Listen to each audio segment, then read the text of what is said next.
শিগগিরই দেশে ফিরছেন জনপ্রিয় ইসলামী আলোচক মাওলানা মিজানুর রহমান আজহারী।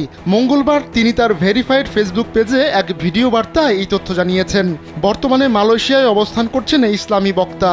তিনি জানান, অনেকেই তার কাছে জানতে চেয়েছেন তিনি কবে দেশে ফিরবেন। জবাবে তিনি বলেছেন, শিগগিরই দেশে ফিরবেন।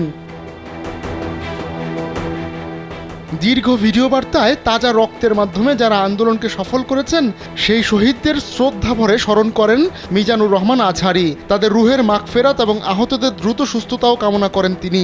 আন্দোলন সফলের পর দেশে যে পরিস্থিতি তৈরি হয়েছে এই বিষয়ে সবাইকে সচেতন থাকার আহ্বানও জানান এই ইসলামী বক্তা। স্যান্ডেলিনা সো, রূপচর্চায় আভিজাত্য। সংখ্যালঘুদের প্রতি অন্যায় না করার আহ্বান জানিয়ে তিনি বলেন, বর্তমানে অনেকে সুযোগ নিয়ে সংখ্যালঘুদের উপাসনালয় ও স্থাপনায় হামলা চালাবে। এরপর ইসলামপন্থী ও মাদ্রাসার ছাত্রদের ওপর দায় চাপানোর চেষ্টা করবে। তাই যারা এই বিজয়ে খুশি নয় তাদের ষড়যন্ত্র নস্যাৎ করতে সবাইকে সতর্ক থাকতে হবে।